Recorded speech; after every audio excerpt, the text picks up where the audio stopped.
إلى آخر الآية. صدق الله العظيم. கண்ணியத்துக்குரிய அல்லாஹ்வின் நல்லடியார்களே, அல்லாஹ் தஆலா எவ்வளவு நிஅமத்துகள் செய்திருந்தாலும் அதில் முக்கியமான நிஅமத் என்பது கண் பார்வை என்பது. கண் பார்வையை பற்றி அல்லாஹ் தஆலா குர்ஆனில் ஆண்களுக்கும் பெண்களுக்கும் தனித்தனியாக சொல்லி காட்டுகிறான். ஏனென்று சொன்னால், குர்ஆனில் பல இடங்களில் பொதுவாக தான் சட்டங்களை சொல்கிறான், ஆணுக்கும் சரி பெண்ணுக்கும் சரி. ஆனால் குறிப்பிட்ட சட்டங்கள் என்பது அது கண் பார்வை பற்றி சொல்கிறான். ஏனென்று சொன்னால், கண் பார்வை வைத்துத்தான் ஒரு மனிதன் அவன் நல்லவனாகவும் கெட்டவனாகவும் மாறிவிடுகிறான். அல்லாஹ் தஆலா தான் குர்ஆனிலே சொல்லி காட்டுகிறான், குல்லி முஃமினீன, முஃமினான ஆண்களே உங்களுடைய பார்வையை தாழ்த்தி கொள்ளுங்கள் என்று சொல்லி காட்டுகிறான். அதே போல வஹ்ஃபது ஃபுரூஜஹும், உங்களுடைய மறைப்பிடங்களை பாதுகாத்துக் கொள்ளுங்கள் என்று சொல்லி காட்டுகிறான்.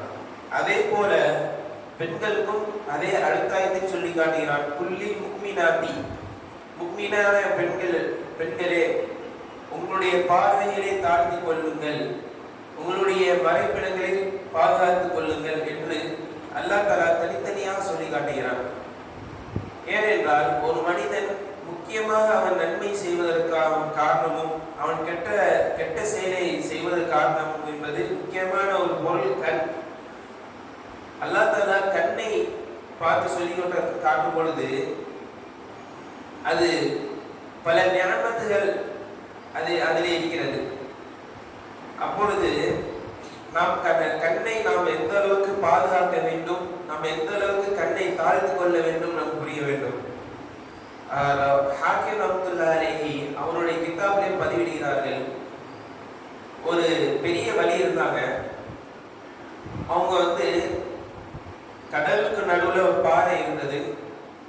அதை அல்லாஹ்வை திக்ர் செய்வோம் எந்நேரம் அவனை நினைத்திருப்பதற்காகவும் தனித்திருந்தார்கள். அவர்கள் சாதாரணமாக வாழவில்லை, 500 வருஷம் வாழ்ந்தார்கள். அதுவும் எப்படி என்று சொன்னால், சாதாரண ஊற்று தண்ணியை வைத்தும் ஒரு பேரிச்சம்பழ மரம் இருந்து அதை அவர்கள் உணவாக ஆக்கி, இந்த இரண்டும் தான் அவர்களுக்கு மிகப்பெரிய உணவாக இருந்தது. பாக்கி எதுவும் அவர்கள் உணவாக இல்லை. இதை வைத்து 500 வருடம் அவர்களின் காலத்தை கழித்தார்கள். அதுவும் அல்லாஹ்வை வணங்கிவிட்டு அவனுக்காகவே நாம் வாழ வேண்டும் என்று அந்த ரஹ்மத்துல்லாஹி அந்த நியத்தோடு வாழுறாங்க 500 வருஷம். பிறகு அவருடைய மௌத் விடுகிறது.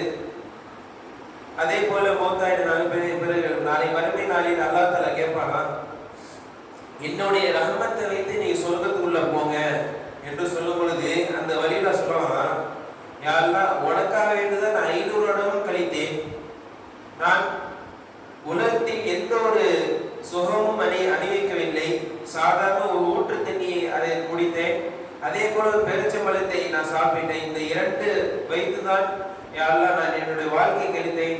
இது முழுவதும் உனக்காக என்று நான் அந்த வலியுல்லா சொல்லுவாங்க. அல்லாஹ் தஆலா உடனே சொல்லுவான், அப்படியா, உடனே மலக்குமார்களை கூப்பிட்டு இவங்க என்னென்ன நிஅமத்துகள்லாம் இருக்கு என்று கேட்பாங்க.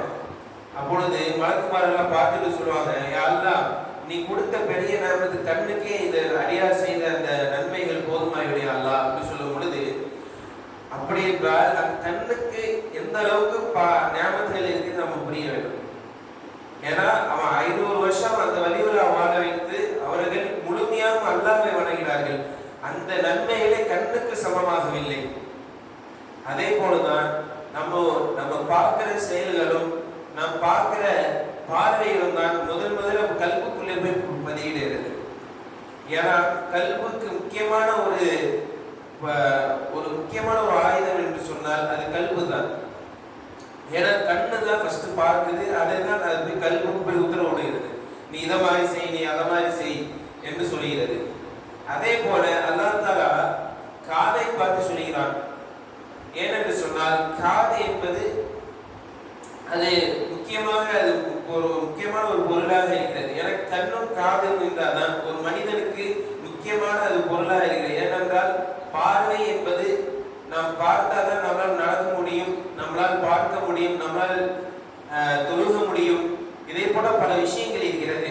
போல காதும் என்பது முக்கியமானதாக இருக்கிறது.